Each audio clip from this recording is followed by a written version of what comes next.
Olá, olá, senhoras e senhores, tudo bem? Marcelo Bolzan falando com vocês, tudo jóia? Tudo bem por aí? Vocês estão me ouvindo, estão me vendo? Sim? Opa, agora sim, né? Muito bom, legal. Boa tarde, boa tarde. Semaninha corrida essa, né, gente?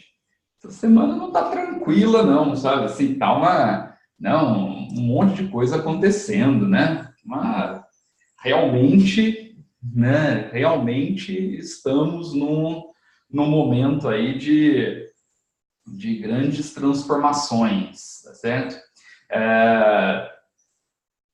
Olha o Fábio dizendo, né? Assim que a gente gosta. É. Porra, nem fala, cara. Hoje tô desde as 6 horas aqui na correria, cara, na correria. É, tá. Bom, né, o pior é que não são só as mudanças no CACD, né, que estão chamando a atenção, mas é uma semana politicamente conturbada, né? Tá pegando, sabe? Assim, todos os dias grandes emoções. Então, uma coisa né, interessante de ver. Eu acho que é muito engraçado, né? Na carreira diplomática, né, na diplomacia, na preparação à carreira diplomática, vocês depois como diplomatas, vocês certamente estudam muito história, né? História é uma matéria fundamental, não só a história, mas a política internacional, que de certa forma tem uma confluência muito grande com a história. E é muito interessante, né? Porque uma coisa é você estudar a história, ler a história no livro.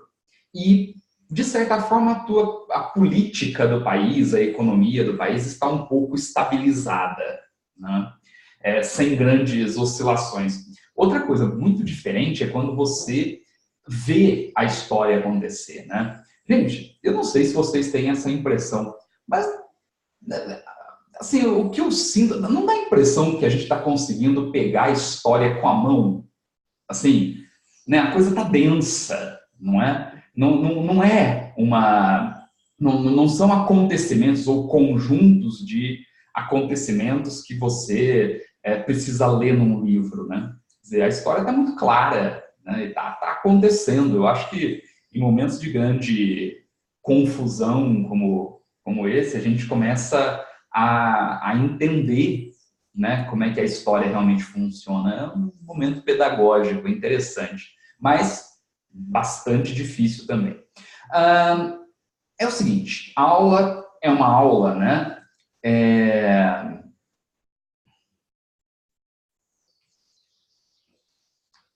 Então, eu vou... Oi, Cris, tudo bom? Eu vou falar, né, então, aqui um pouquinho sobre o que aconteceu. Vocês viram que mudou, não é, a banca, certo? Então, historicamente, por 16 anos, o SESC fez a prova do CACD, uma tradição, uma construção da banca, e dessa vez mudou, uma dispensa de licitação. Quem entrou agora é uma banca, né, a IADES, né? A IADES é uma banca de Brasília, que é uma banca que vem crescendo, não é? E os caras entraram aí, vão fazer a prova do CACD. Claro que isso é uma mudança importante, né? Isso é uma mudança realmente muito importante. De todas as mudanças que poderiam acontecer, esta é a mais importante, porque você corre o risco de mudar a forma como a prova é feita, certo? Então, isso é uma coisa importante. Outra coisa, é uma banca que tem um histórico em determinadas matérias, ou não tem histórico, ou um histórico muito pequeno. É o caso, por exemplo, de história. A matéria história, você quase não tem nenhuma prova anterior feita por essa banca, a não ser alguma coisa de vestibular. Não é? Então, é um problema. Para a economia, você até tem um histórico, tá certo? De questões. Né? Eu tenho umas 100, 110 questões dessa banca de economia. O grande problema é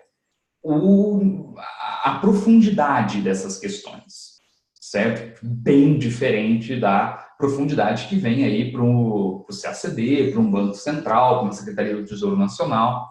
Então, de fato, uma prova, uma banca que trabalha com uma profundidade muito menor. Isso é claro. Significa que eles não consigam aprofundar esse nível? Não. É possível fazer isso. Tá? O que me leva a crer que eles não vão se distanciar muito do estilo CESP. Por quê? Porque o CESP fazia uma prova muito estável para o CACD e ainda assim era muito questionado. Porque o CACD é uma prova difícil de fazer. É uma prova difícil de fazer por vários motivos. Primeiro, porque você está lidando com um público que tem profundidade nas matérias. Então, a capacidade, não é, de interlocução nas matérias ou, né, da dinâmica em relação às matérias que o candidato do CACD tem é muito alta. É muito alta. Tanto é que você está falando aí de um horizonte de estudo de 3 anos, 4 anos para se passar numa prova. Quem estuda 3 ou 4 anos para passar numa prova sabe a matéria. Não é brincadeira. Né? O cara não passa no CACD porque ele chutou. Isso não existe. Né? Então, você está falando de um nível altíssimo de competição. Certamente isso é um problema para a banca, porque não é uma prova que você pode nivelar por cima. Não tem como. Né? Se você deixar a prova fácil, você não vai selecionar ninguém. Então, é um desafio, e é exatamente por isso que o CESP adota a estratégia do certo e errado, uma errada anula uma certa. Esse é um problema. Segundo problema, as matérias, elas são matérias muito abertas. Elas não são matérias herméticas, como normalmente é economia e direito. São matérias muito abertas. Geografia, história, PI, né? Então, inclusive os idiomas, tudo isso. É uma estrutura de prova, não é, que não é fácil de fazer na medida em que você precisa ter profundidade e abrangência. E terceira coisa, é uma prova difícil de fazer porque você tem que transversalizar o edital. Uma questão, ela trata de vários assuntos. Né? Isso, inclusive, eu falei na palestra de segunda-feira. Ok? Então, é uma prova bastante complexa, muito complexa. E tirando e fora, você tem as fases avançadas, né? A fase avançada, a segunda fase, que é lá discursiva. Então, é um desafio, certamente, para essa banca, né? Para o IAD. Então, realmente, a gente precisa ver. O que eu fiz, né? Porque esse curso, essa aula de hoje, é uma aula aberta, ok? Mas é uma aula de revisão teórica. Esta aula é uma parte do meu curso de pré-TPS, porque no curso pré-TPS nós temos a lista objetiva e temos esta aula de revisão teórica. São as duas coisas juntas. Então, esta aula de hoje, ela está claramente pautada nas duas listas que eu dei anteriormente, certo? E que tratam de itens do edital, obviamente, do CESP de 2018, mas também são itens que com certeza vão aparecer em qualquer banca, porque são itens básicos, como vocês vão ver nessa aula, certo? Hoje, antes dessa aula aqui, eu entrei para dar uma aula de lista objetiva. Só que foi o que eu falei para o pessoal, inclusive tem a galera que está me assistindo sabe disso, né? Eu entrei e falei, olha, eu não vou dar a aula de questões objetivas hoje. Por quê? Porque eu vou pegar a lista que eu mandei e vou revisar essa lista. Eu vou refazer essa lista, vou deixar algumas questões do CESP, porque eu acho que não vai ter grandes mudanças, né, nesse sentido. Eu preciso ver o edital, mas não acho que vai ter grandes mudanças por conta da complexidade da prova. E falei, né, então, olha, eu não vou fazer, eu vou revisar a lista, vou colocar algumas questões do IADES, mas vou manter a aula de revisão teórica, afinal de contas, a revisão teórica ela independe da banca.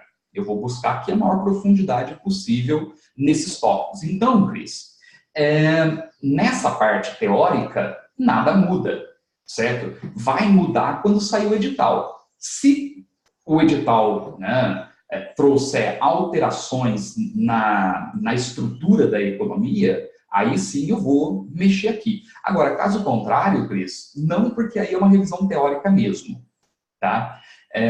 Esse curso ele tem exercícios e revisão teórica, não são cursos separados, perfeito? Quem compra o curso de questões objetivas já tem essa aula aqui também, são 2 aulas por semana, na verdade, viu, Cris? É isso, né? Então, é uma teórica e uma de correção de questão. Naquela coisa dos 50%, 50% que eu falei na palestra, certo? Então, esse é o ponto, não é? Hoje à noite, tô trabalhando, viu? Dessa vez, né? Hoje à noite, eu e o Luigi vamos dar uma palestra, o professor Luigi de História, Luigi Bonafé, nós vamos fazer uma palestra às 7h30, falando sobre a mudança da banca. E aí vou aprofundar um monte de outros temas lá. Perfeito? Todo mundo está convidada. Basta se inscrever. Tem um link que a gente publicou aí, que é para vocês preencherem, quem quiser assistir. Não é? A palestra vai acontecer às 19h30. Vai ser bem legal. Né? Vai ser bem legal. A gente está reunindo uma pegada de informações bacanas e tudo. Vai ajudar bastante vocês. Certo? Tudo bem até aqui? Então, vamos lá, né? Resumindo a história, não se desesperem, por um motivo básico. Na preparação ao CACD, cada um tem uma obrigação. Vocês, alunos e alunas, têm a obrigação de manter o cronograma, estudar e estudar com disciplina e afinco, e vontade e paixão, ok? E nós, professores e coordenadores, nós temos a obrigação de cuidar do contexto. Mudou a prova? Mudou a banca? Isso é problema nosso. Nós é que precisamos adaptar o curso para vocês. Tá certo? E isso nós estamos fazendo, tá todo o corpo docente aqui trabalhando, não se preocupem. Certo? Então, vocês mantêm o estudo, mantêm o ritmo. E nós mexemos aqui nos cursos para adaptar. Vai dar tudo certo, não se preocupem não, porque não é o fim do mundo. Só é uma mudança importante, né? Mas não é o fim do mundo. Até aqui, tudo bem? E aí? Posso puxar uma revisão aqui já ou não? Ou vocês estão, sabe, porque eu tenho que digerir ainda o que foi, o que aconteceu, ou já pararam com isso? Vamos? Pau na máquina?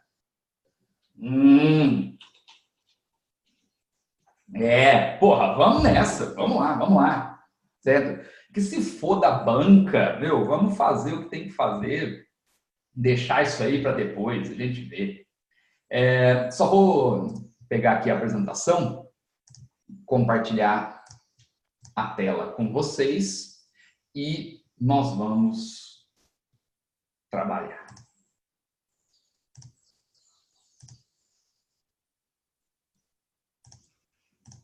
Muito bom. Então, vamos lá. Antes de mais nada, né, é claro que um curso de revisão, né, não é uma coisa tão fácil de se fazer, certo? Por quê? Porque eu vou passar por todos os tópicos do edital, no entanto, eu tenho poucas aulas para isso. Então, é assim, né? É uma aula de revisão em que eu não vou voltar em coisas básicas. Eu vou mostrar para vocês a mecânica da coisa, certo? Eu estou partindo do pressuposto que vocês já trazem, né, uma bagagem aí legal de casa, certo? Porque senão, realmente, né, aí Não tem como. Você imagina que meu curso teórico tem 140 horas, quer dizer, né? Então não vai caber, não tem como fazer essa mágica. Mas o que a gente pode aqui fazer no curso de revisão teórica, que é muito legal?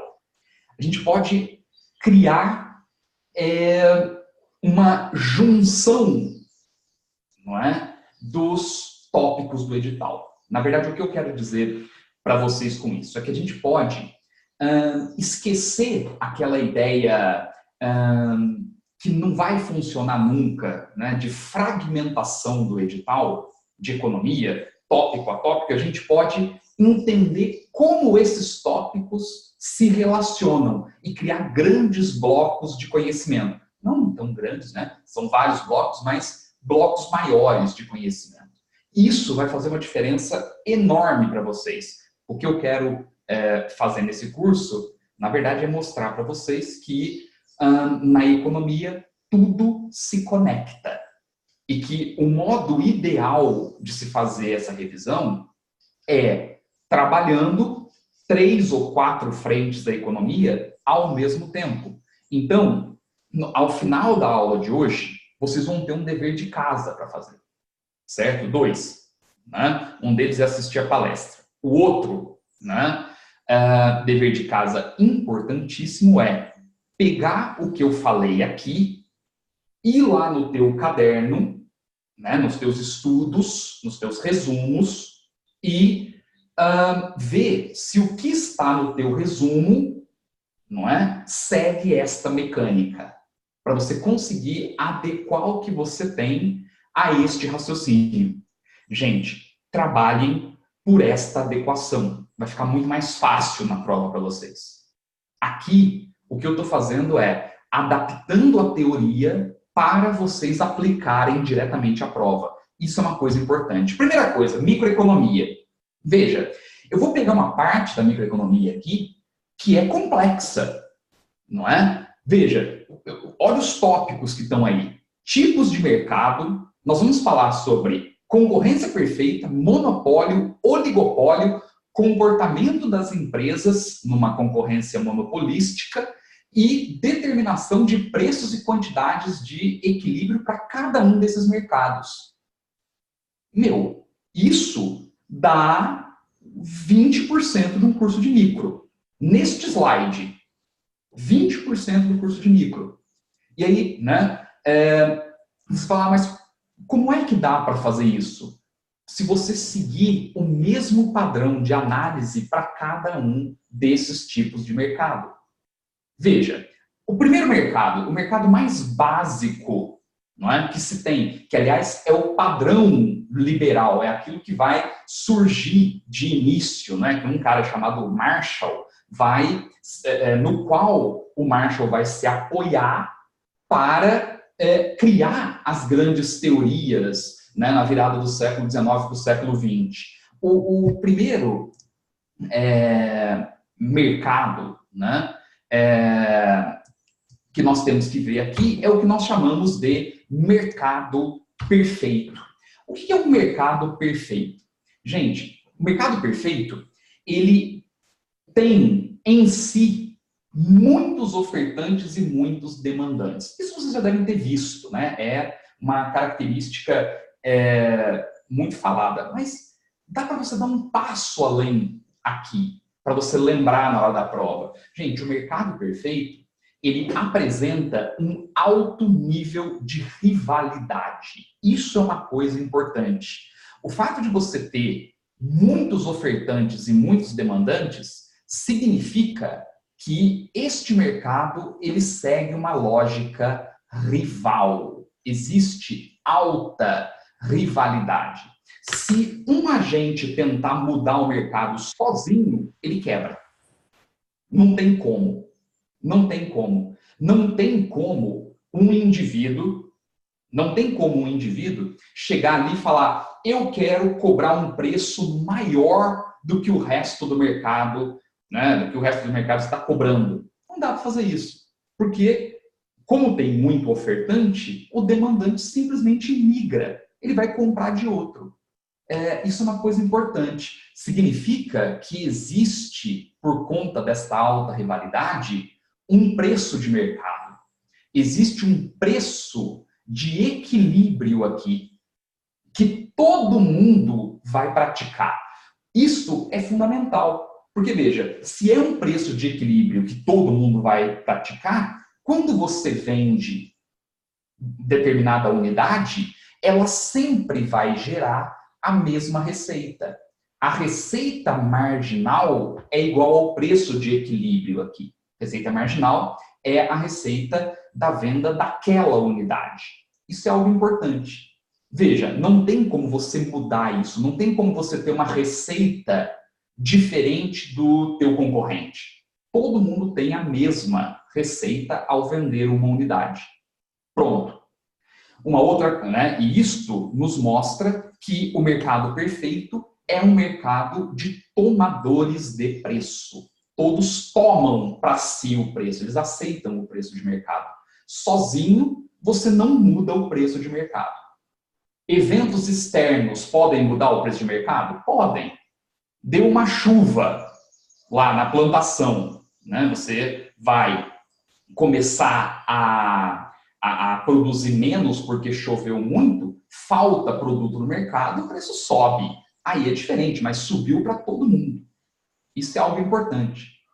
Uma outra coisa fundamental, né, no mercado perfeito, os agentes eles são tomadores de custos. Em outras palavras, todos os agentes têm o mesmo custo para pagar.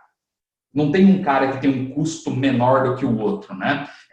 O que significa que o custo marginal aqui, né? O custo marginal, ele segue o desenho da Nike no gráfico. Isso é uma coisa importante, né? Você pegar o desenho do custo marginal, ele segue a Nike. Pronto.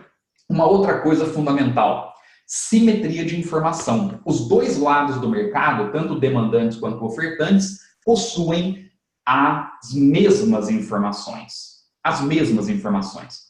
Um cara não consegue enganar o outro. Não tem um risco moral. Por exemplo, muitas vezes você vai comprar um carro usado, quem está te vendendo aquele carro usado tem uma informação maior do que você. Ele pode já ter batido o carro e não te falou. Não é o que acontece no mercado perfeito. No mercado perfeito, todo mundo tem a mesma informação. Outra coisa, os produtos, eles são homogêneos endogenamente falando. O que isso quer dizer? Quer dizer que no mercado perfeito, os produtos, eles são todos iguais. O produto é igual, então um tomate é sempre igual ao outro tomate e, além disso, você não consegue diferenciar o teu produto exogenamente. Ou seja, não tem no mercado perfeito como você usar o poder da marca, sabe? Porque muitas vezes você tem, né, mercados que vendem a mesma coisa, mas você diferencia por um poder de marca. Exemplo, Itaú e Bradesco, dois grandes bancos, vendem a mesma coisa. Eles vendem a mesma coisa, eles têm os mesmos produtos ou serviços. Mas, na verdade, por que um se diferencia em relação ao outro? Basicamente porque eles têm poder de publicidade, eles têm poder de diferenciação exógena. Os produtos são iguais, os serviços são iguais, mas eles se diferenciam no mercado. Um fala em presença, o outro fala, enfim, aí a criatividade do marketing, ok? No caso do mercado perfeito, isso não existe. O produto, ele é homogêneo, endogenamente. Então, o mesmo produto é vendido pelo ofertante, que tem o mesmo poder de diferenciação, não é? Fora, certo? Exógena, que o outro tem. Certo? Então, o que significa é que eles não têm poder de marketing, né? Não tem poder de marketing. Você não tem como diferenciar o teu produto, não é? Nesse mercado, eles não têm esse poder. Depois, existem outros mercados em que vai existir, mas aqui não. Uma outra coisa fundamental é que não há barreiras, não é, nesse mercado. Os agentes podem entrar e sair quando eles quiserem, né? Não tem entrada, não tem barreiras à entrada ou saída nesse mercado. Normalmente existem barreiras muitas vezes normativas, muitas vezes os custos são muito altos. Tenta montar uma empresa de aviação civil no Brasil para competir com a TAM, para você ver. Você tem um monte de barreira. Primeiro, você não vai ter um gateway, né? Você não vai ter um portão lá nos aeroportos, porque já estão todos tomados pelas grandes companhias aéreas. Além disso, o custo para você entrar nesse mercado é altíssimo. Veja, existem barreiras à entrada. No caso do mercado perfeito, não tem esse tipo de barreira.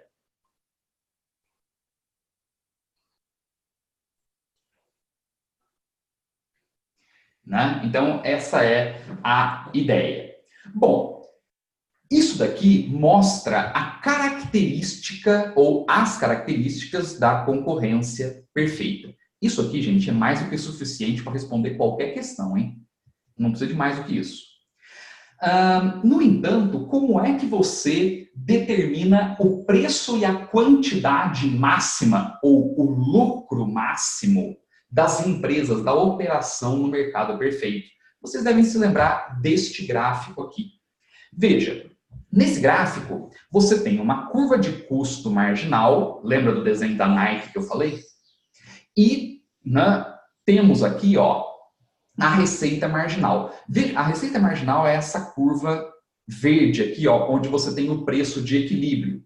Lembra que eu falei para vocês que o preço de equilíbrio é igual à receita marginal? Ok?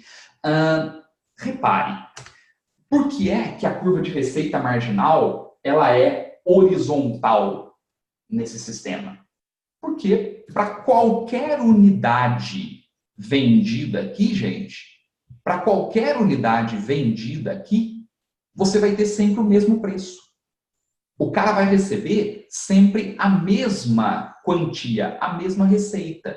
Então, a receita marginal, que é igual ao preço de equilíbrio, ela é horizontal. E veja, ela é horizontal e se cruza com a curva de custo marginal.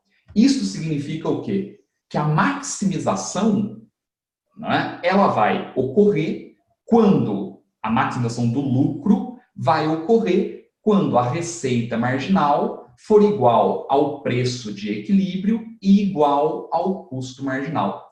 Isso faz sentido? Não é? Faz. Porque acompanha o raciocínio. Quando é, gente, que uma empresa ela maximiza o seu lucro? Quando é que ela maximiza o seu lucro? Ora, a empresa maximiza o seu lucro quando ela vende a última unidade que dá lucro para ela. Não é verdade? Veja, esta quantidade máxima aqui, ó, esta quantidade máxima, veja que no ponto A, você vendeu uma unidade cujo preço é exatamente igual ao custo marginal. Peraí.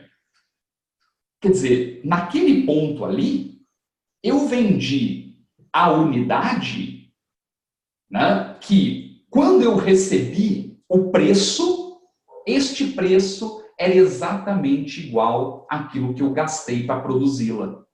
Ora, gente, se chegou a esse ponto, não é? Se eu vendi essa unidade e essa unidade me deu lucro zero, não vale a pena produzir mais. Não vale a pena vender mais.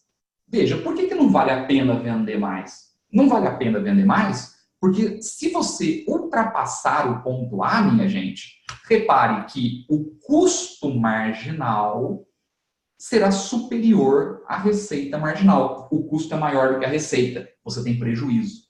Então, né, deu para perceber. Veja, o ponto A é o ponto de maximização. Por quê? Porque o preço que você recebeu, a receita marginal, é igual ao custo marginal. Isto mostra que você vendeu a última unidade que te deu lucro, na verdade um lucro zero. Todas as outras anteriores, essas unidades te deram lucro. Maior ou menor, te deram lucro. Mas esta unidade, no ponto A, marca o fim do lucro. A partir daí é prejuízo. Não vale mais a pena operar. Certo? Esta é a maximização. Aí você me diz, Bolzano, e se de repente, como você falou lá, e se de repente der uma chuva? E se de repente o preço desse mercado cair? Pode acontecer. Se o preço cai, gente, concorda comigo que esta curva vai para baixo? Ali, ó. A curva vai para baixo. O que significa que você vai ter uma outra maximização aqui, ó. O lucro é menor. E se o preço cai novamente? Bom, você vai ter uma maximização menor ainda. E se ele continua caindo?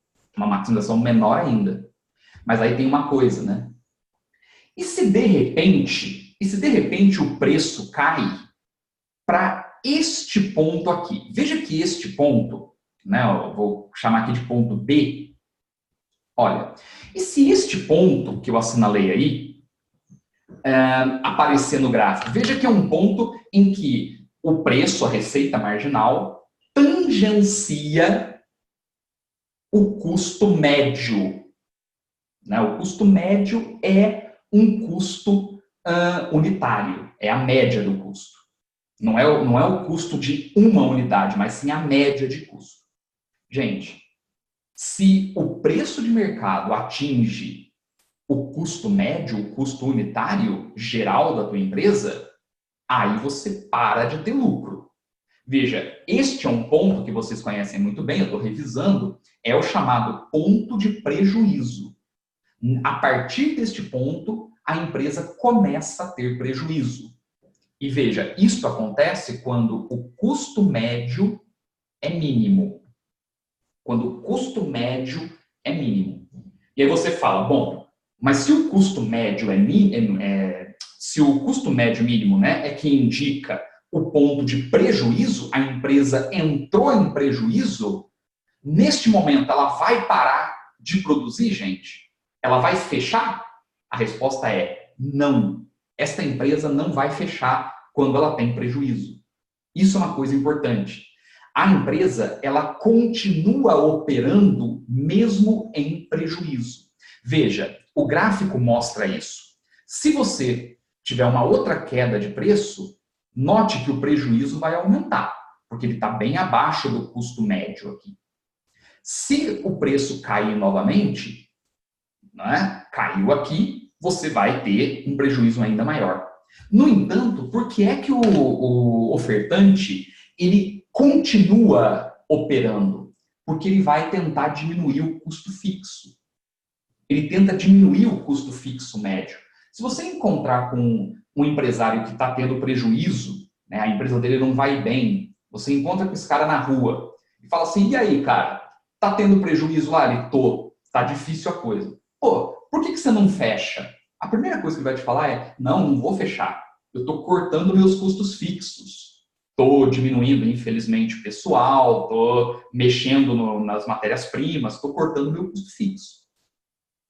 Por quê? Porque quando você corta o custo fixo, esta curva aqui, ó, de custo médio, ela vai diminuindo, ela vai chegando mais para próximo da curva de custo variável médio. Porque nós sabemos, né, que o custo total é igual ao custo variável mais o custo fixo. Se você vai diminuindo o custo fixo, as duas curvas vão se aproximando. Não é? Agora, quando é que está no momento de fechar a empresa, de fechar a firma. Ora, está na hora de fechar a firma quando o preço de mercado, a receita marginal, se iguala ao custo variável médio mínimo. Este é o ponto de fechamento. Por quê? Porque a partir daí, gente, as duas curvas já encostaram. Ele já eliminou todo o custo fixo que ele poderia. Não tem mais como cortar custo. Nesse caso, significa que a empresa foi inviabilizada. E é aí que é o ponto de fechamento. Então, reparem que você tem oferta acima deste ponto de fechamento. Mesmo em prejuízo, a empresa opera. Ela não opera quando não tem mais custo fixo médio para ser diluído.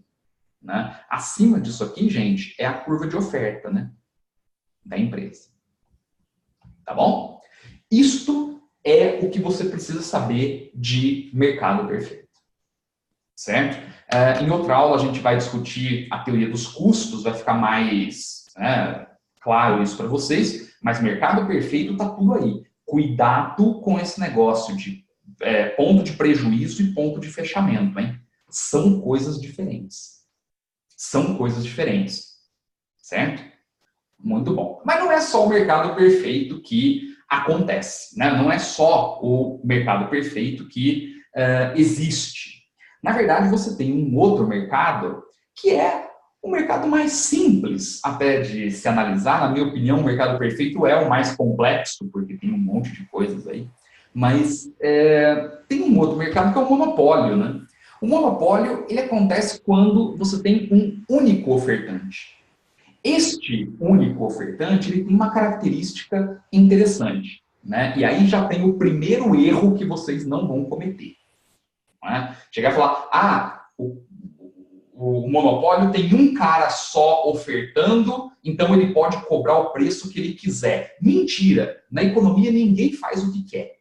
Não existe isso. Mesmo o monopólio, ele tem um limite. Se pega a Ferrari é exemplo de monopólio. Você pega a Ferrari, não é? Um automóvel que vale 2 milhões de reais. É um valor altíssimo. Tem gente que compra. Aí você chega para o dono da Ferrari e fala, cara, você é monopólio, só você que produz a Ferrari no mundo, sobe teu preço. Aí ele vai e coloca uma Ferrari a 50 milhões de reais. Ele vai inviabilizar a venda. Mesmo o monopólio não pode cobrar o preço que ele quiser, porque existe um negócio chamado elasticidade preço da demanda. Sensibilidade da demanda. Então, cuidado para numa prova não falar isso, né? O monopólio, o cara pode cobrar o que ele quer porque ele está sozinho. Isso não existe. O demandante, ele é sensível ao preço. Ele pode ser mais ou menos sensível, mas ele é sensível.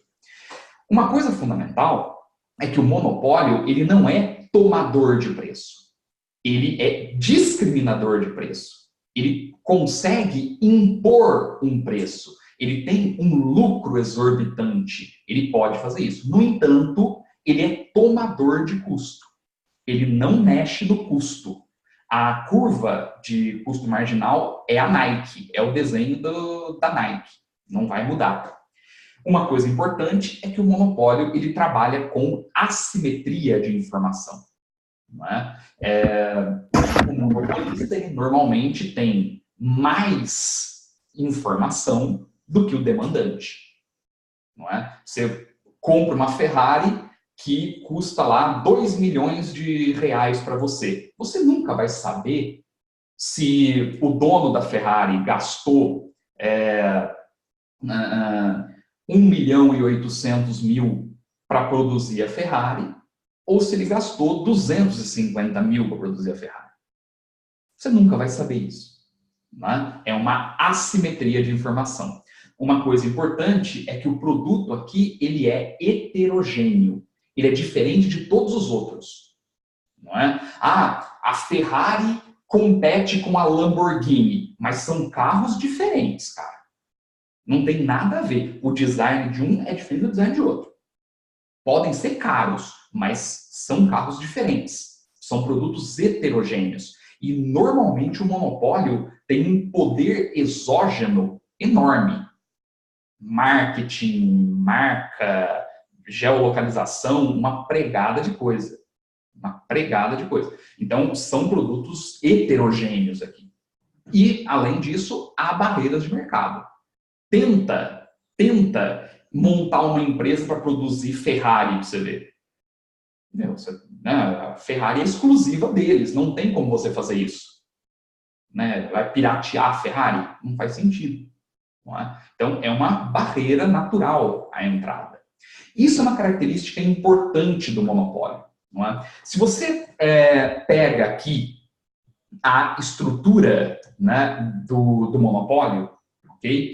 E vai olhar, né, de forma mais profunda, você vai chegar ali à determinação de preço e quantidade no monopólio, e aí vai ficar muito claro aquilo que eu falei, de que o monopólio não pode cobrar o preço que ele quiser. Não é? Ele está sujeito a regras de mercado. Veja, para o monopólio, você tem uma curva de custo marginal que é igual às outras. Ele é tomador de custo. No entanto, a curva de receita média, que é igual à curva de demanda, ela é inversa. E a curva de receita marginal, ela é inversa e bate exatamente na metade aqui. Por quê? Cara, porque é uma derivada de uma coisa aqui que você não precisa... Esquece, é ali. Quando você for desenhar o gráfico do monopólio, coloca a receita média, que é igual à demanda mais para frente, e põe a receita marginal cortando. Vai dar certo. Ok? Uma coisa interessante, né? Veja que a curva de receita marginal do monopólio, ela cruza a curva de custo marginal. Aliás, como aqui, como no mercado perfeito, no ponto A.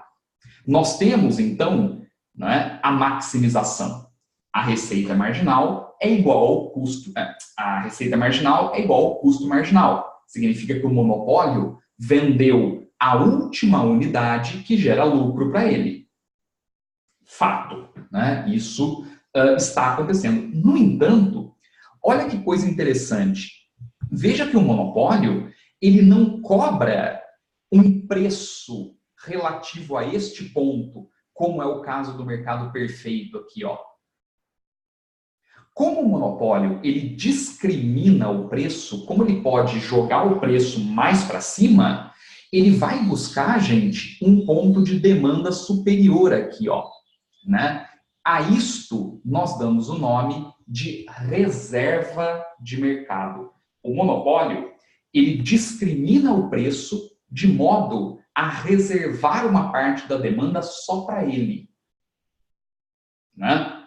De uma forma mais simples, a reserva de mercado é só uma parte da demanda que o monopólio quer atender. E, lógico, ele vai fazer isso cobrando um preço superior. Bolzan, não consegui entender o que você falou. É muito simples na prática. Muito simples, você nunca mais vai esquecer disso na sua vida. Veja, pega o exemplo da Ferrari. Tenho certeza, se eu fizer uma pergunta aqui para essa sala, falar assim, gente, quem é que gostaria de ter uma Ferrari? Todo mundo vai levantar a mão, certo? Fala, nossa, Ferrari. Sávio, você que está aí, você gostaria de ter uma Ferrari? Fala que sim, não tenho muito tempo, é aula de revisão. Pronto, o Sávio falou que sim, certo? Que ele gostaria de ter uma Ferrari. Eu pergunto, o fato do Sávio querer ter uma Ferrari faz com que ele pertença ao mercado da Ferrari? Ele pertence ao mercado da Ferrari só porque ele quer ter uma Ferrari? Aí que tá, ele pertence. Todo mundo aí na sala que quiser ter uma Ferrari pertence ao mercado da Ferrari. Se o Sávio ganhar na Mega Sena 500 milhões de reais, talvez ele compre uma Ferrari. Porque ele faz parte do mercado da Ferrari. O que, na verdade, né, o Sávio não, de que o Sávio não faz parte é da reserva de mercado da Ferrari. Ele é um consumidor de Ferrari, mas ele é um consumidor que não está na reserva de mercado neste momento. Entenderam o que é a reserva de mercado? Todo mundo que tem desejo de comprar alguma coisa faz parte da demanda, faz parte desta curva de demanda aqui, ó. Faz parte. No entanto, como o monopólio ele discrimina, ele joga um preço superior, ele determina o tamanho da reserva de mercado que ele quer escolher. A Ferrari, gente, não tem nenhuma intenção de vender para o Marcelo Bolzan. Eles querem vender para o Ronaldo Fenômeno, sei lá, para quem eles querem vender. Eles querem vender para quem dá visibilidade para a marca. Não é para o Marcelo Bolzan. Então ele reserva o mercado, jogando o preço para cima. Veja, isto é o conceito de discriminação de primeiro grau no monopólio. Um monopólio que discrimina em primeiro grau é porque ele está cobrando o maior preço que a reserva de mercado vai pagar, que este ponto vai pagar. Ele pode utilizar outras estratégias para discriminar o preço? Pode. Ele pode, por exemplo, usar uma discriminação de segundo grau. Vocês já viram isso, é muito comum, inclusive, na preparação para concurso público. Não é? Quando você tem preços distintos para quantidades distintas. Não é? Sabe aquele negócio do desconto progressivo? Se você compra 2 matérias, sai mais barato do que se você comprar uma só. Isso é uma discriminação de segundo grau. E tem uma estratégia mais elaborada ainda, que é a discriminação de terceiro grau do monopólio. A discriminação de terceiro grau, você, monopólio, vende, né, a mercadoria por preços diferentes para pessoas diferentes o mesmo produto. É o caso das companhias aéreas. Se você comprar uma passagem Rio-São Paulo com 6 meses de antecedência, você vai pagar muito menos do que se você comprar essa passagem com 1 dia antes do voo. É o mesmo voo, é o mesmo avião, tá certo? Deus queira que não tenha drogas nele, não é? Mas é o mesmo avião. E você pode pagar preços diferentes para, não é? O trecho idêntico. Depende do momento em que você comprou esta passagem. Isso é uma discriminação de terceiro grau. Gente, nós temos, portanto, aqui, né, o poder de monopólio. Tá. Tudo o que vocês precisam saber de monopólio está ali. Não é? Não vai além disso essa teoria. Ah, mas e o monopólio natural? Calma, o monopólio natural é falha de mercado. É microeconomia lá, uma outra parte da micro, não é aqui. Certo, o que mais que tem além do monopólio na aula de hoje? Oligopólio. Oligopólio. Oligopólio é legal, oligopólio é bacana, mas o oligopólio ficou fácil, na verdade, né, no edital. Por quê? Porque tiraram a teoria dos jogos.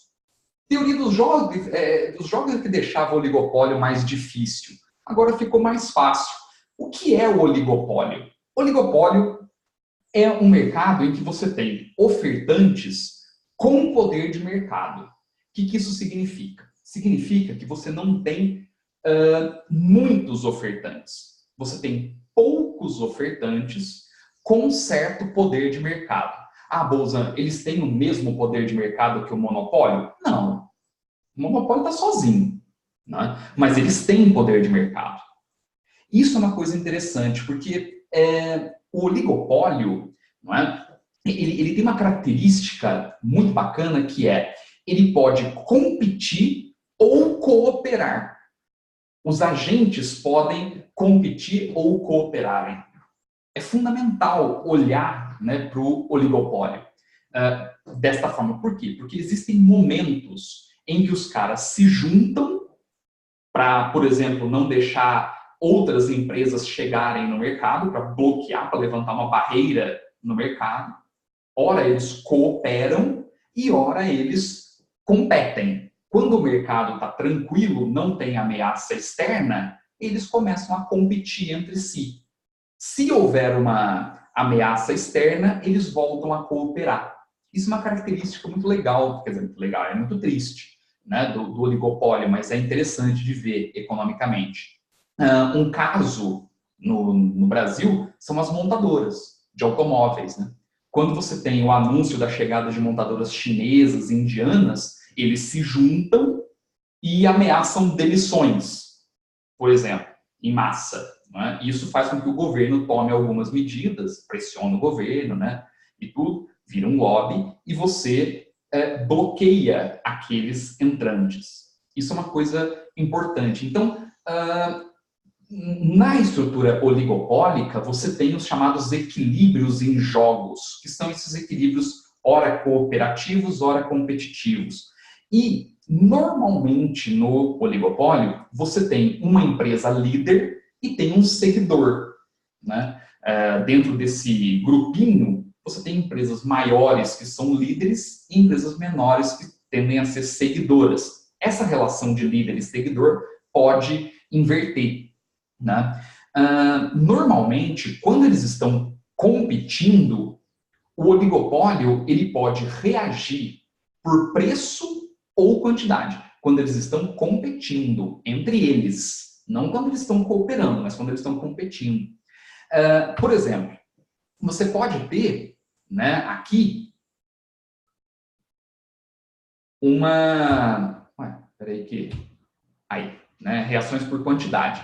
Veja, você pode ter lá uma reação interessante, né, por quantidade. Imagina o seguinte, duas empresas estão entrando ao mesmo tempo no mercado. Só existem essas duas empresas, tá? Não existe mais nenhuma.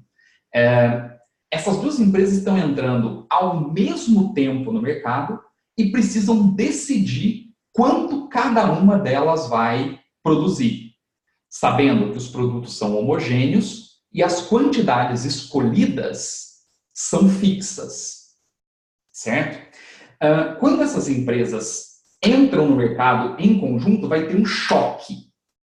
Este choque competitivo é que vai definir quem é líder e quem é seguidor, não é? Mas é neste choque. Então, elas estão entrando ao mesmo tempo, não é? E neste choque de concorrência, para empresas parecidas, você define quem é a líder e quem é a seguidora. Normalmente existem algumas empresas mais adaptadas e outras menos adaptadas, mas elas entram ao mesmo tempo.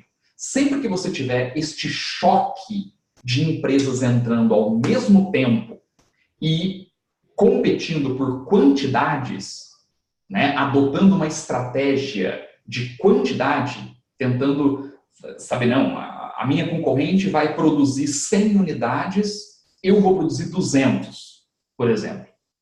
Né? E houver esse choque, a definição de líder e de seguidora, isto ocorre no que nós chamamos de modelo de Cournot.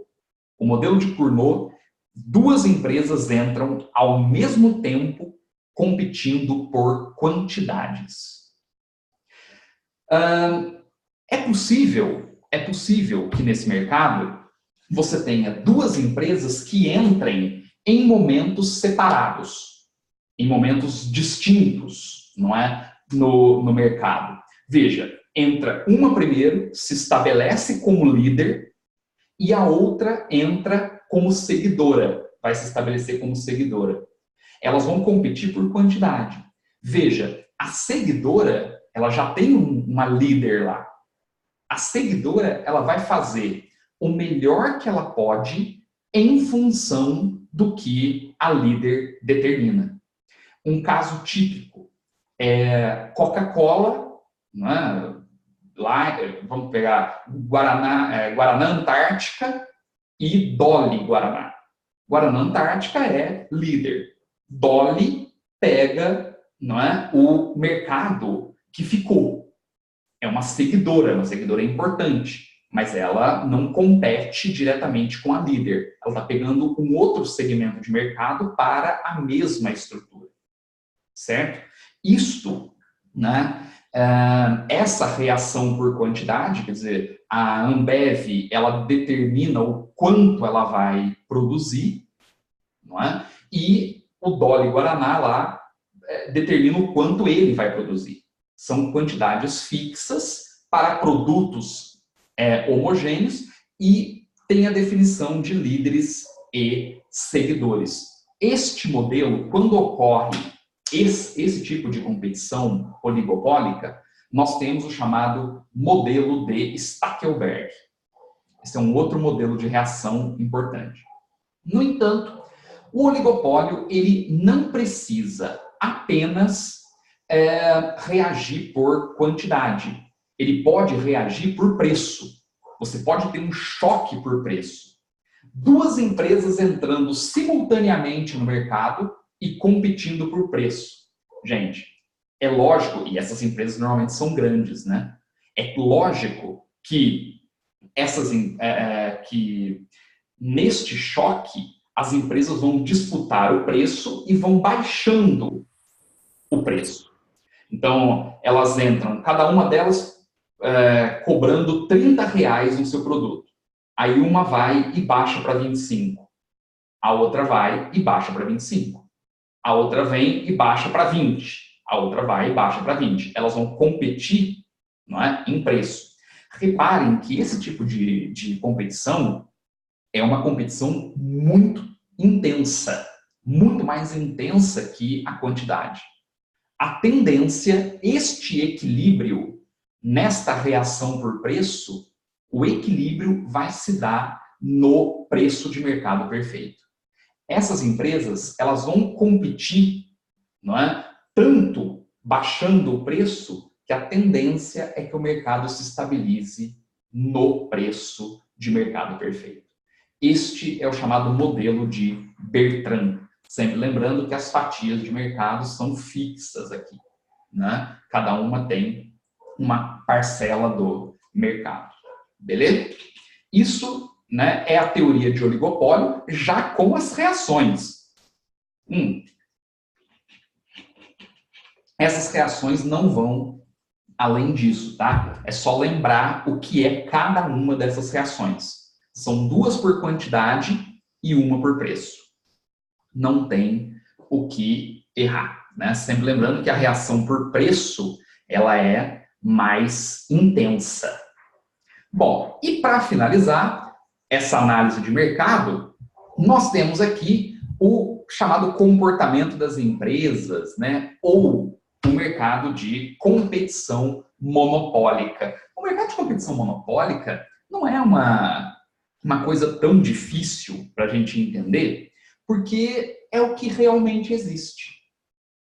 Os outros, a maior parte, o oligopólio nem tanto, mas com certeza mercado perfeito e monopólio são quase que estruturas utópicas, né, teóricas.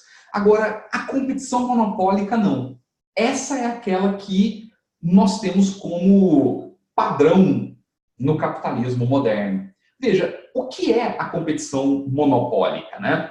É um mercado com muitos produtores. Você tem muitos produtores. Esses produtores, eles têm poder de mercado, eles têm um certo poder de mercado.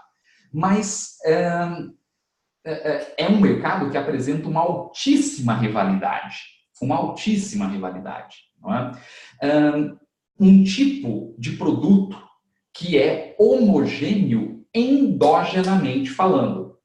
Então, a característica do produto é a mesma. É o caso dos bancos, como eu falei. O serviço que o Itaú presta é o mesmo serviço que o Bradesco vai prestar. Não são serviços diferentes. Não é? São, na verdade, é a gestão da conta corrente, por exemplo. É a mesma gestão da conta corrente. É o mesmo produto. Eles são homogêneos. Não dá para você diferenciar. Agora, esse tipo de mercado, ele apresenta uma heterogeneidade exógena. Eles têm uma capacidade de diferenciação exógena que é gigantesca. Então, eles conseguem diferenciar por marca, por localização, por patentes, muitas vezes. Existem formas de diferenciar.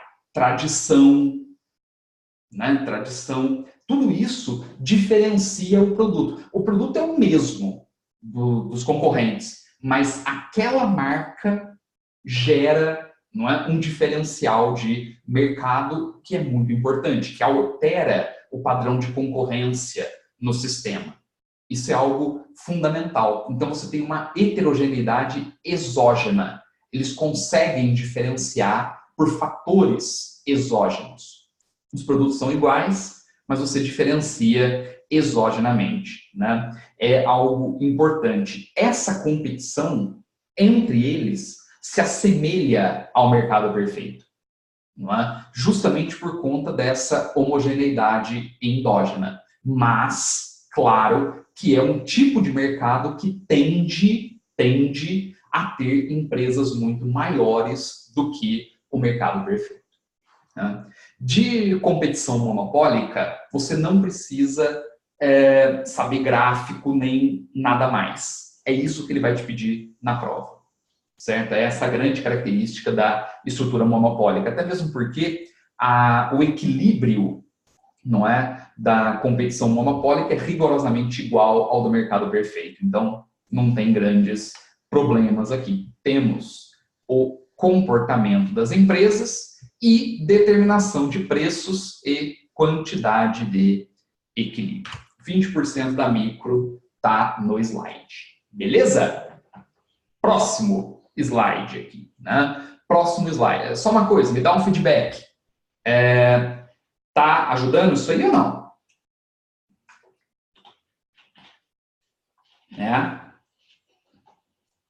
Beleza. Então tá. Então, pau na máquina. Bom, como nós não devemos estudar economia de forma sequencial, não é? Nós daremos um pulo e vamos para macro. Macroeconomia. Aliás, macroeconomia e uma parte importante da macroeconomia, que é o início ali das contas nacionais, tá certo? O que nós chamamos de mercado de bens, né? Todos esses tópicos que eles colocaram no edital aí, conceito de renda e produto, determinação e tal, a gente poderia muito bem, criar um único tópico e chamar isso aí de mercado de bens. Pronto. Você ia falar a mesma coisa aqui, certo? Tudo começa, gente, no mercado de bens, com a formação do mercado de bens. E isso é uma coisa importante para a macroeconomia. Veja, para você entender a macroeconomia, é necessário, antes de tudo é necessário que você defina o que é um mercado, que você saiba o que é um mercado. Mercado é formado por 4 elementos. Alguma coisa sendo transitada, demandantes, ofertantes e um mínimo de equilíbrio. Você precisa ter um mínimo de equilíbrio. Esses 4 elementos formam um mercado. Nós temos, então, no mercado de bens, pasmem, o trânsito de bens. O que é transitado no mercado de bens são bens, né? Serviços, produtos, é tudo a mesma coisa. Agora, quem são os ofertantes do mercado de bens? As empresas. As empresas são aqueles que transformam a natureza, criam o produto, são responsáveis, portanto, pelo PIB, né, pelo produto, que nasce da transformação da natureza. E, claro, quem transforma a natureza recebe a renda. Recebe a renda. Não tem como falar de produto sem falar de renda. Porque se o produto é a transformação da natureza, essa transformação tem que ser exatamente igual à remuneração do esforço para essa transformação. O que significa que as empresas são responsáveis pelo produto ou renda. Porque produto ou renda é a mesma coisa sempre. Certo? O conceito de produto e o conceito de renda é sempre o mesmo aqui para nós. Para nós. Bom, Além disso, nós temos os demandantes. Quem são os demandantes do mercado de bens? Acompanhe aí. Famílias responsáveis pelo consumo. Mercado de capitais, responsável pelo investimento. Governo, responsável pelo gasto público. Setor externo, responsável pela exportação menos a importação. Sempre lembrando que a importação é um dinheiro que você está canalizando para fora do país. Ok? Isso é algo importante. Bom, se é verdade que nós temos demandantes e ofertantes, gente, não é? Basta você igualar as duas coisas que você vai ter o equilíbrio do mercado de bens. Não é difícil, não é, de você perceber. Veja, é só você equilibrar. De um lado, a oferta, os ofertantes são as empresas responsáveis pelo produto ou renda. De outro lado, a demanda. Aí, a demanda é dada pelo consumo, investimento, gasto público, exportação menos a importação. É o famoso Y igual a C mais I mais G mais X menos M, certo? Ou seja, determinação da renda e do produto, certo? Essa é a ideia, né? Aqui não tem grandes problemas com isso.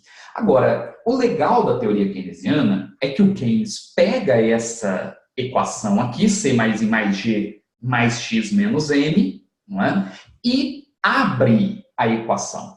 E aí ele vai chegar ao chamado efeito multiplicador keynesiano, que vocês não podem esquecer na prova. 1 sobre 1 menos a propensão marginal a consumir. Veja, por que é tão importante o efeito multiplicador aqui? Porque, na verdade, gente, concorda que o efeito multiplicador isolado, ele mostra que o lado da demanda, veja que o lado da demanda é o que está do lado direito aqui da equação, né? Veja, o efeito multiplicador, ele mostra que o lado da demanda é mais acelerado, é multiplicado. Repare, tudo que você mudar, por exemplo, no gasto público, concorda comigo que se você aumentar o gasto público aqui em 100 unidades, este número 100 será multiplicado por este fator, pelo multiplicador keynesiano. O que significa que a renda, o produto, vão subir mais do que os 100 que você aumentou de gasto público. Essa é a ideia. Não tem erro aqui, né? Veja, a estrutura é exatamente essa.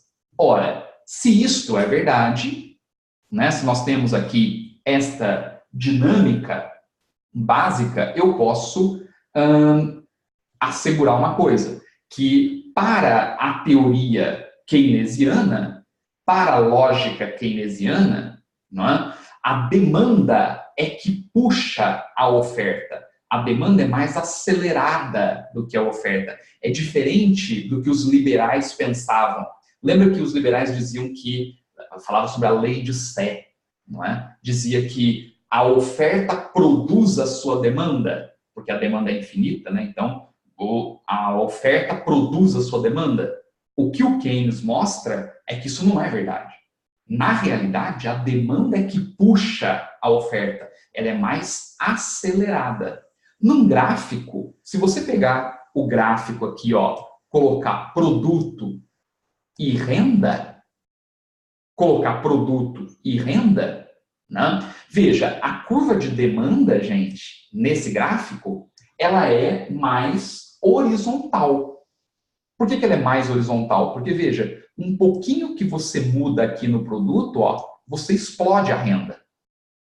É uma curva mais acelerada, né? Sempre que a curva for mais horizontal, ela é mais acelerada, certo? Mostra uma multiplicação maior. Por isso que a curva de demanda do Keynes, ela é mais horizontalizada, exatamente por conta disso aí, ó, né? Essa é a estrutura. Agora, por outro lado, veja, como o produto ou renda, eles são sempre iguais, né, sempre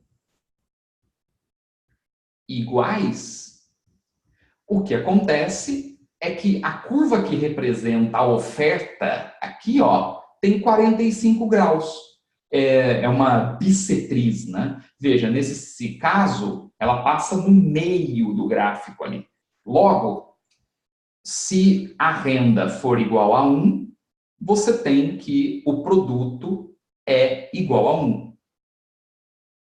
Vai ser sempre, né, 1, 2, 2, 3, 3 e assim por diante. Veja, isto indica a igualdade entre produto e renda.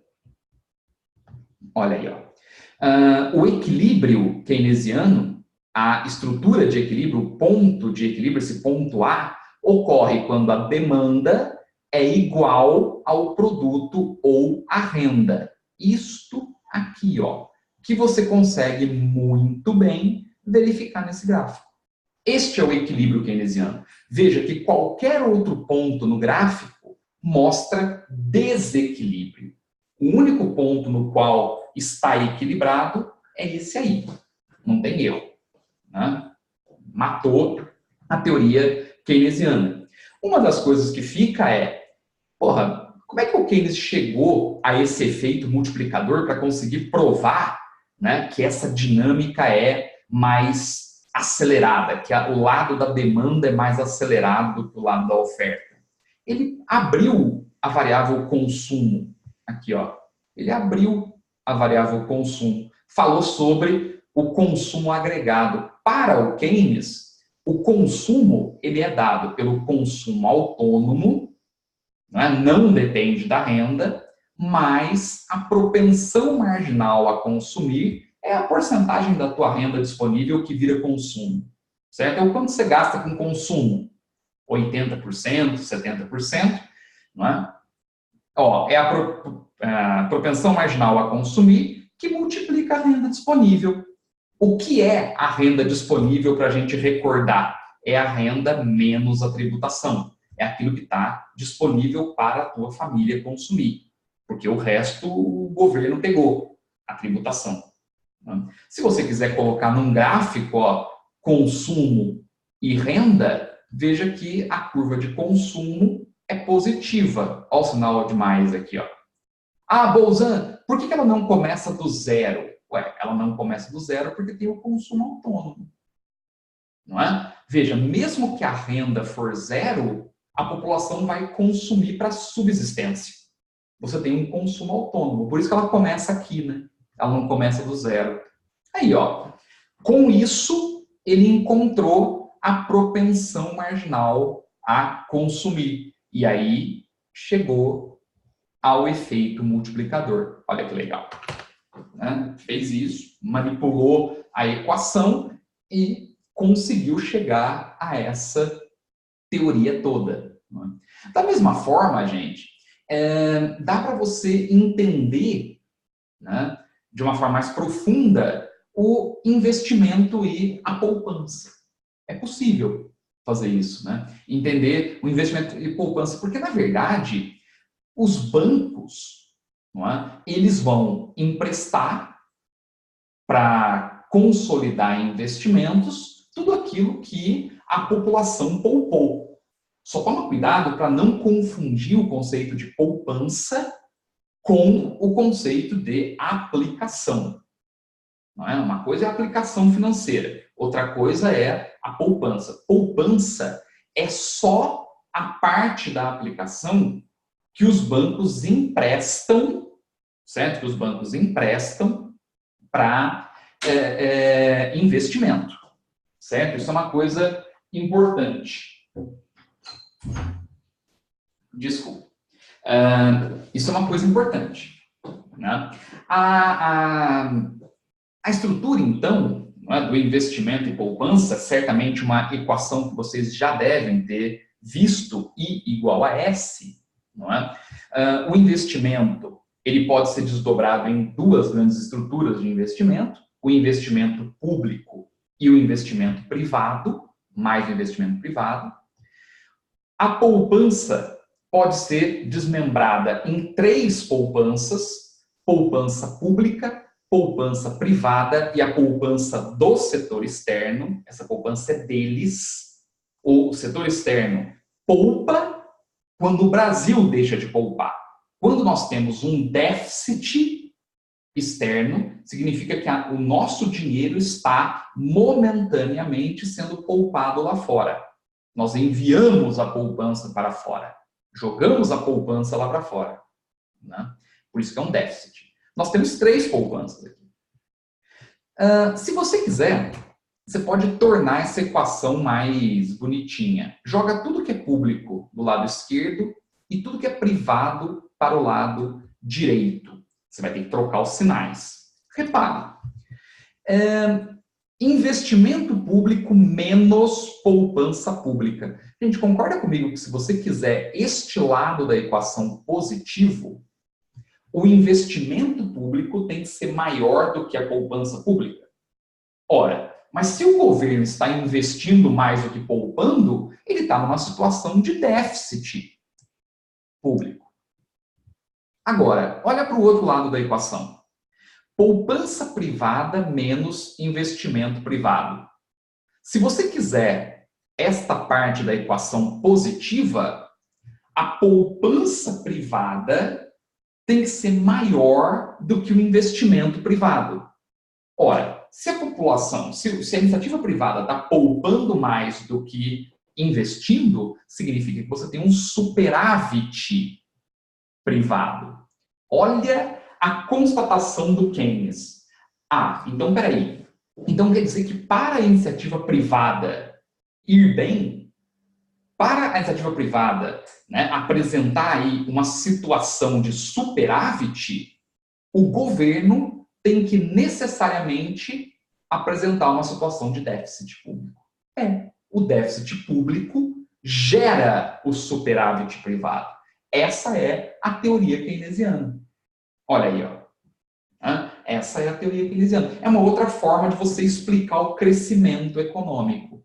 Ou você explica o crescimento econômico pela aceleração da demanda via efeito multiplicador, ou você explica o crescimento da economia via investimento e poupança. Por isso é que os economistas vão dizer, olha, nós temos que aumentar o nível de poupança da economia. Claro, porque significa que você está gerando um superávit privado aqui. Quanto maior for a poupança privada, maior o superávit privado. Essa é a ideia.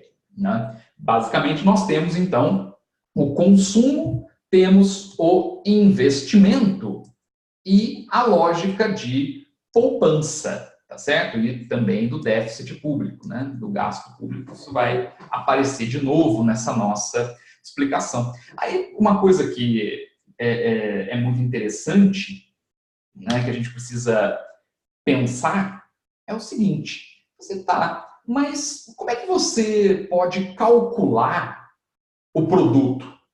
Tem como calcular esse produto? Tem como você mensurar tudo isso que é produzido pelas empresas no país? Tem. Aliás, você pode fazer isso por 3 óticas diferentes e 4 formas.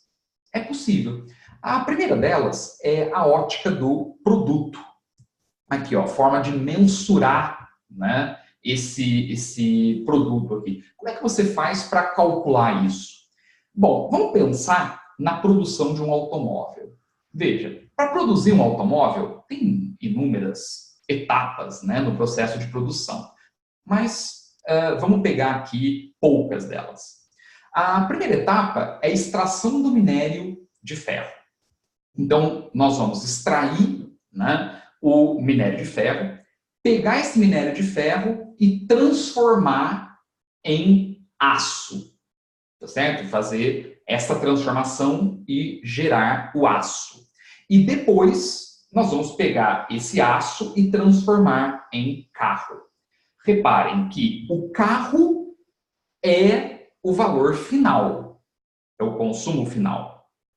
Ao passo que a extração do minério e a produção do aço são valores adicionados ou consumos intermediários. Como é que você pode calcular, gente, o valor da produção? De duas uma. Olhando para essa nossa, para esse nosso pequeno esquema aqui.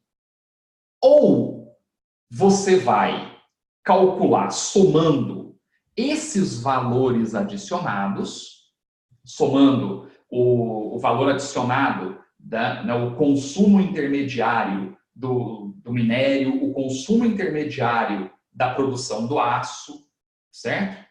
Ou então você soma só o valor do produto final. O que você não pode fazer, é gerar dupla contagem. Significa o quê? O que você não pode fazer é pegar o valor do carro e somar com o valor da produção do aço e o valor do minério. Por quê? Porque tanto o minério quanto o aço já estão no carro. Já estão no carro. Então, claro que não faz sentido você somar tudo. Ou você soma o consumo intermediário,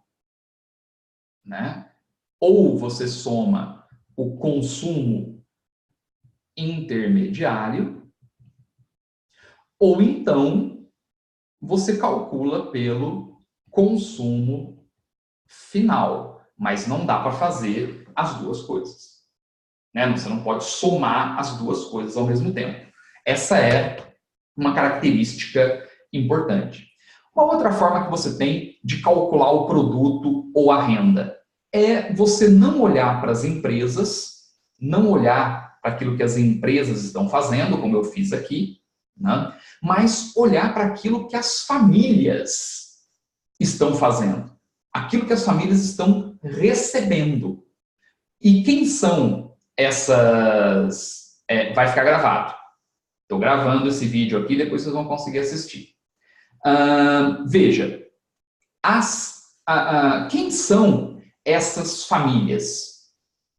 As famílias, gente, englobam todas as famílias. Na verdade, são famílias capitalistas e famílias proletárias. Você tem essas duas famílias. Então, a família capitalista e a família proletária. A família proletária, ela absorve uma renda, salário. A família capitalista absorve o rendimento do capital, o que a gente chama de acumulação de capital.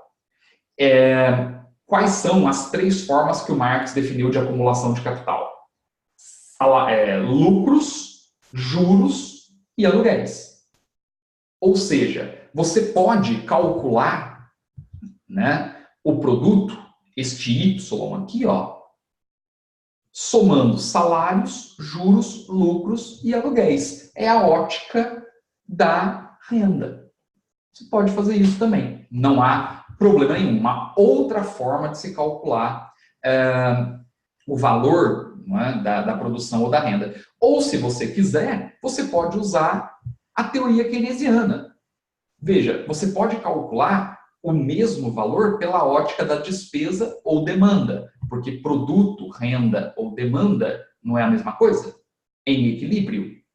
Como é que você calcula a demanda? Ora, a demanda é o consumo, investimento, gasto público, exportação menos importação. Três formas, três óticas para se calcular os mesmos valores. Você pode usar cada uma dessas óticas aí. Não tem erro. Aqui você consegue trabalhar com todos os conceitos.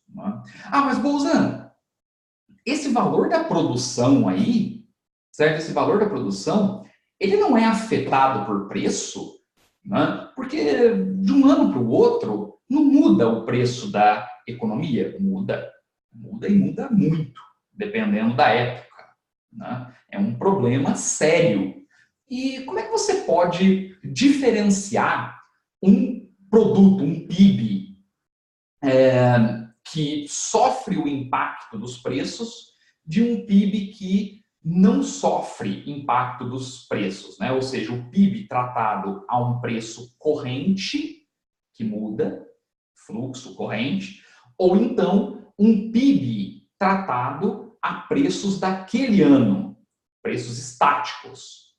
Essa é a diferença entre aquilo que nós chamamos, né, de PIB nominal e o PIB real. Né? Nós temos aí essas duas estruturas.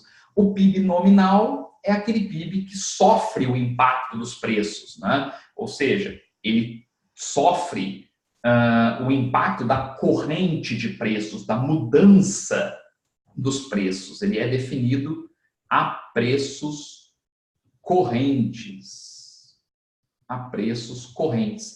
Já o PIB real, o produto real, aquele produto, né, que está no mercado e que não sofre o impacto dos preços, quando você quer comparar a evolução econômica de uma época para outra, o PIB real, ele se faz aqui com preços estáticos. Estáticos.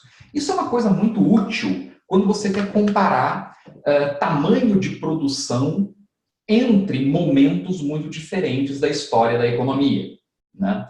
Então, você tem que trabalhar a série histórica do preço, da inflação, mexer com esta inflação. É aí que entra um conceito importante, que já caiu no CACD, chamado deflator implícito do PIB, né? Veja, o PIB nominal ele é igual ao PIB real acrescido dessa corrente de preços, desta evolução do preço. O que é o deflator? Gente, o deflator é uma variável que mostra essa evolução dos preços. Então, quando você utiliza um índice, não é, que é nominal, normalmente você fala, olha, a gente precisa deflacionar esse índice. A gente tem que deflacionar o índice porque, senão, nós seremos enganados pela evolução dos preços. Você tem que trazer tudo a um preço atual, né? Tudo a um preço estático e não a um preço corrente. Essa é a ideia do deflator. Na verdade, o deflator, gente, é o que mede o impacto da inflação sobre o PIB nominal, né?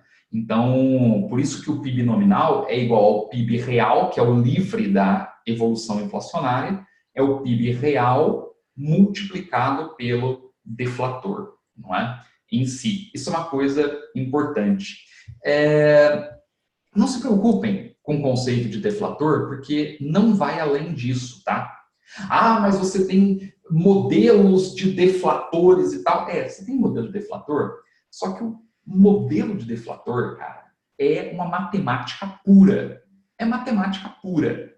E nós sabemos que não é, né, da lógica da banca, né, nem do SESC, provavelmente, nem do IADS, né, utilizar matemática na estrutura.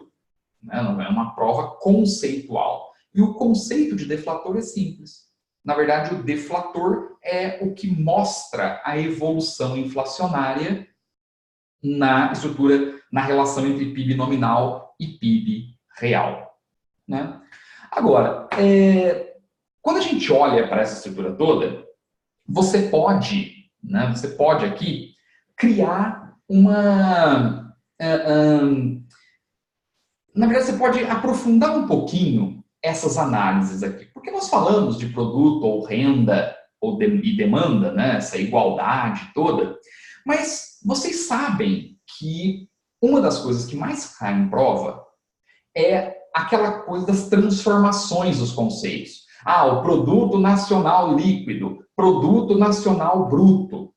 E isso é uma das coisas que as pessoas confundem e ficam decorando centenas de equações de contas nacionais. E não precisa.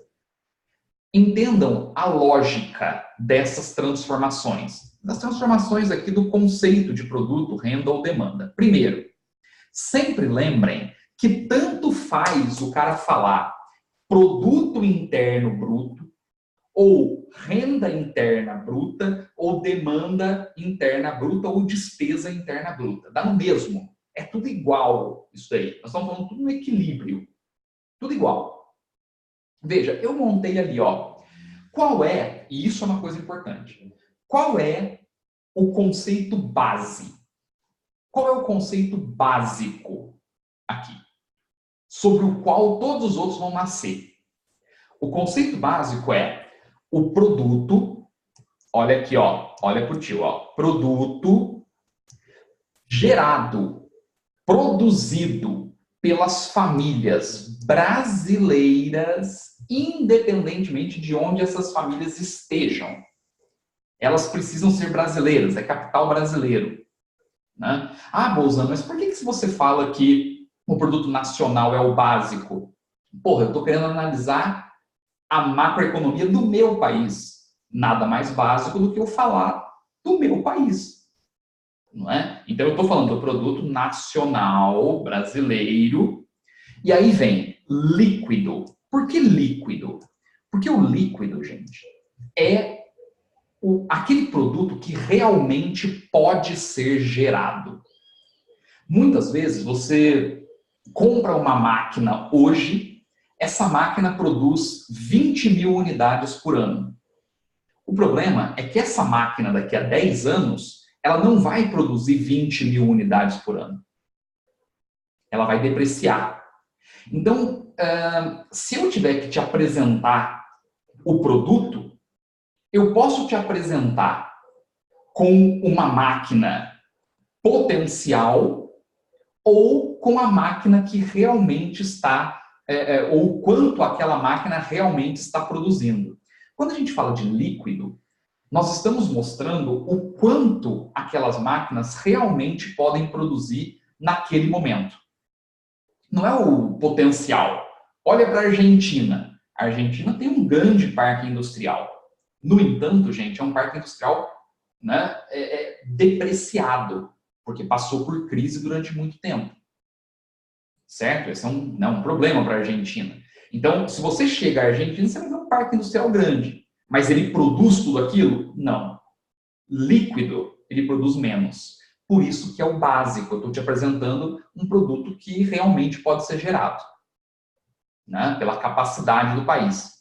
E a custo de fatores é aquele produto que ainda está no estoque da empresa, ainda está lá no pátio da montadora. É o automóvel que está lá no pátio da montadora.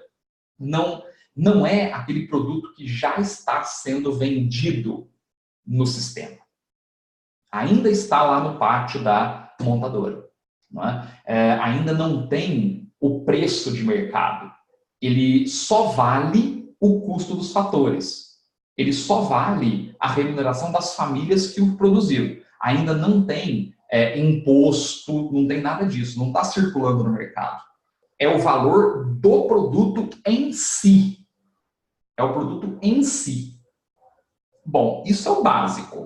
É um produto nacional, família brasileira, líquido é o que realmente a gente pode produzir, e a custo de fator, porque ainda não está rolando no mercado. Ele está guardadinho lá para depois ir para o mercado. A partir daí, você pode fazer todas as transformações que você quiser. Por exemplo, você pode mexer nessa coisa das famílias brasileiras aí. Se você somar a renda líquida enviada ao exterior, quer dizer, é uma renda que foi produzida aqui, mas foi recebida lá fora. Ora, claro, porque as famílias estão lá fora, não são famílias brasileiras, mas a renda foi gerada aqui dentro.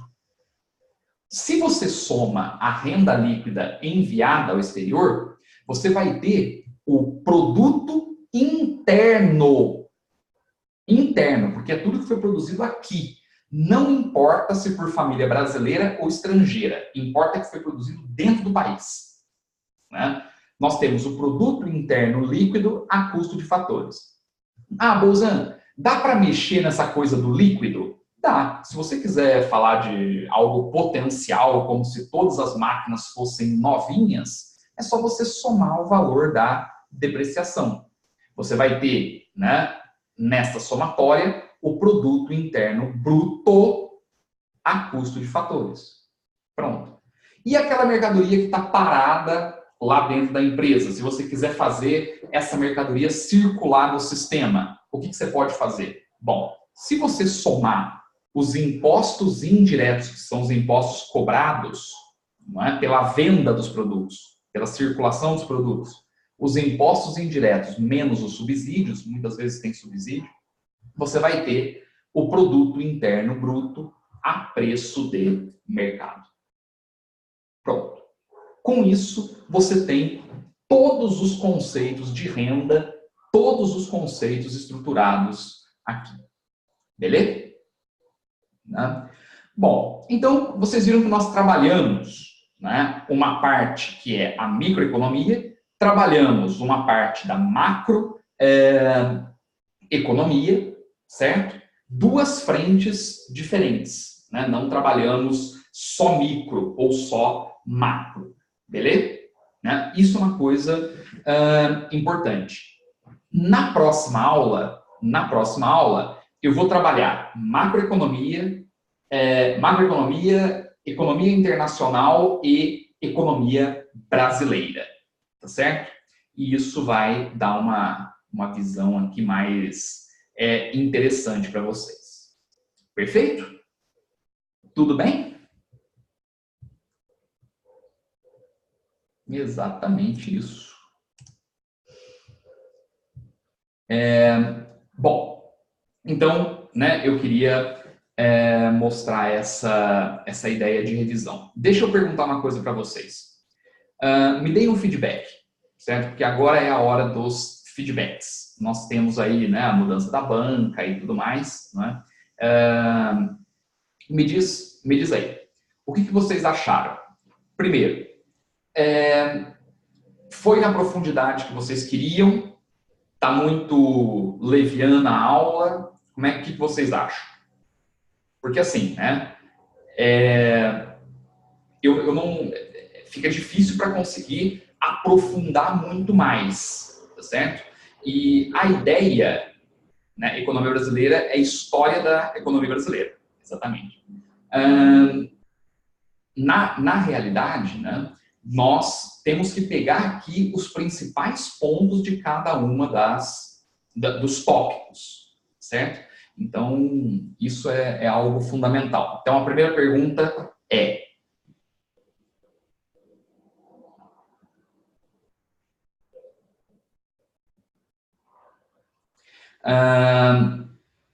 a Miriam está dizendo o seguinte: tem um pouco de dificuldade para gravar esses cálculos, né?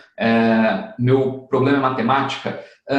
Miriam, então, veja, você tem que entender a economia, a macro e a micro, não como um conjunto de cálculos, mas os cálculos, eles são, na verdade, reflexos de conceitos.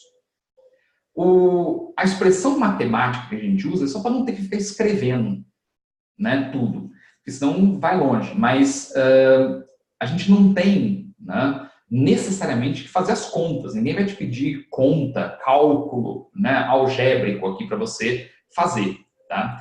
O que eu não recomendo é que vocês decorem as equações de contas nacionais. Precisa entender a equação. Por exemplo, essas transformações nos conceitos aí de produto, renda e demanda, ok? Isso daí você precisa, na verdade, entender. Por isso que eu disse, olha, nós temos um básico. O produto nacional líquido a custo de fatores é básico. A partir daí, você tem que entender as transformações que são feitas. É uma construção. Ficou claro, Miriam?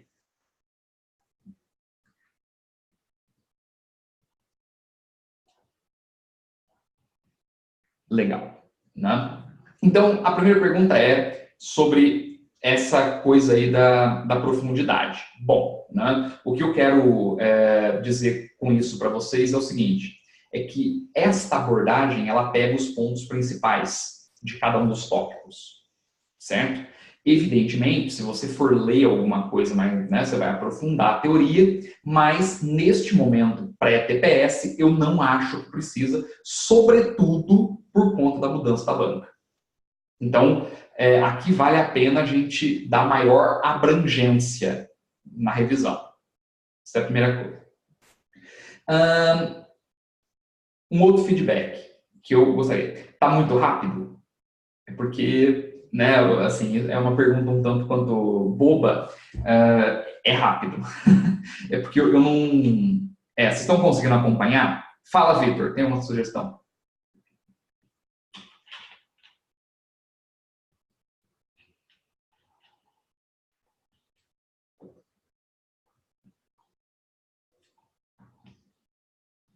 Beleza.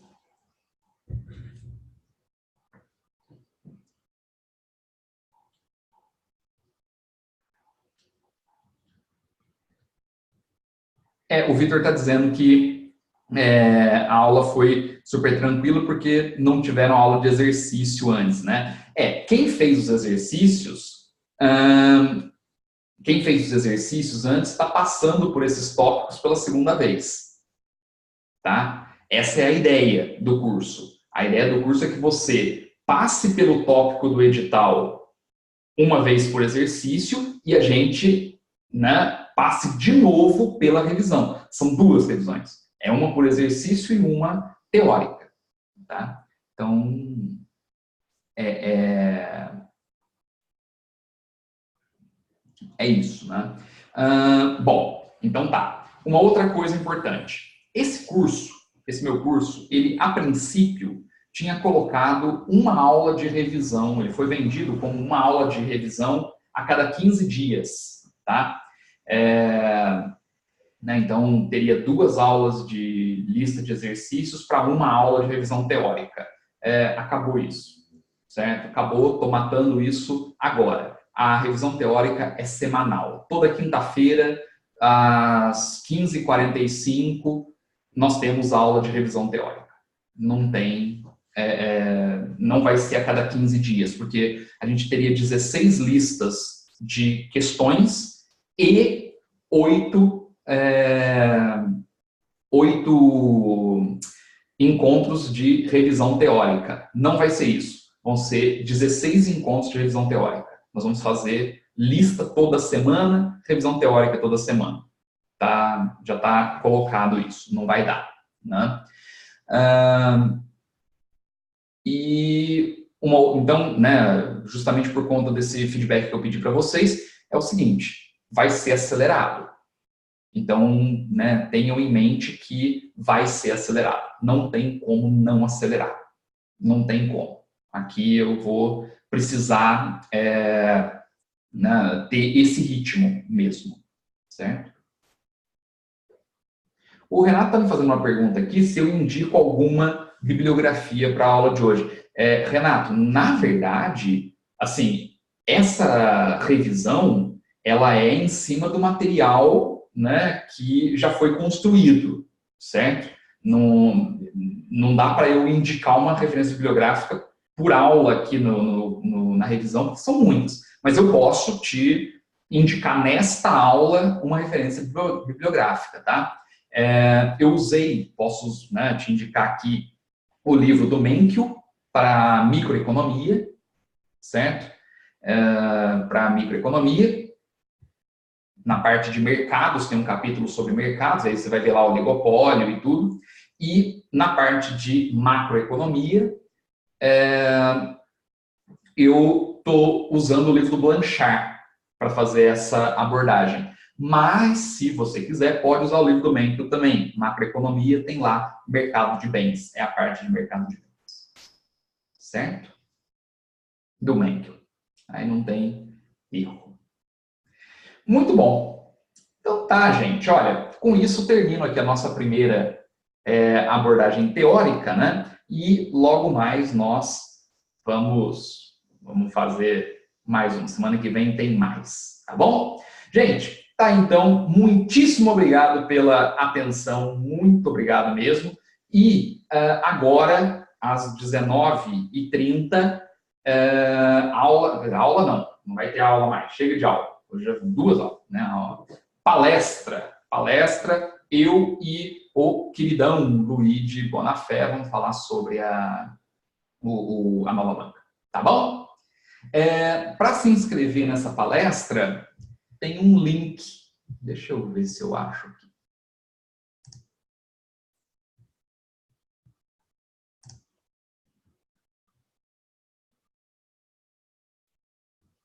Acho que alguém está compartilhando a tela.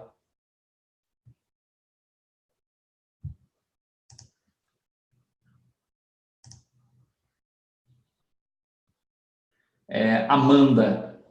Amanda, acho que você está compartilhando a tela. Ali.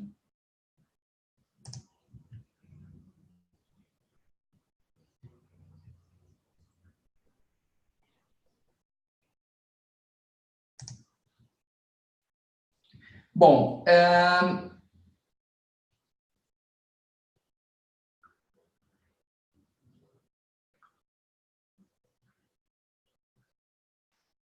pronto, agora sim, né? Obrigado, já postaram aqui já. É esse conteúdoideg.com.br. A Alessandra, ela mandou o registro aqui do Zoom, né? Para você acessar lá a, a palestra, você entrar na palestra. Mas eu recomendo que vocês façam o registro colocando e-mail e nome, certo? Nesse outro endereço que o Robson mandou. Por quê? Porque a gente vai mandar material depois. Então, a gente vai criar, isso é até uma coisa que a gente vai falar na palestra. Tudo aquilo que a gente for criando sobre a nova banca, né, de informação e tal, a gente vai mandar para esse pessoal que está inscrito nessa palestra. Porque depois vai ter outros professores que vão fazer palestra também, está marcada com o Thiago Rocha e tudo. Então, se cadastra lá nesse link, né, conteúdo.ideg.com.br, que você já entra na lista para receber depois os materiais, tá bom? Que vai ter bastante coisa para falar. Então, tá aí, ó. Vamos falar sobre IADs. Vai ser legal, vai ser legal. Então tá, gente, olha, muitíssimo obrigado pela atenção, muito mesmo, né? Vamos junto nessa correria aí que vai dar tudo certo, tá bom? Gente, até daqui a pouco então, 19h30, forte abraço para todo mundo e até a próxima. Valeu! Quem quiser fazer inscrição nesse curso, no pré-TPS, né, estamos lá, estou reformando o curso, beleza? Então, vale a pena. Sério, vale a pena. Fiz um curso bem bacana e agora aumentando aí com a carga teórica vai ser bacana. Certo? É só se inscrever lá no nosso site, entra lá que vocês acham um curso de objetivos. Valeu, gente. Forte abraço para todo mundo e até a próxima. Valeu. Tchau, tchau.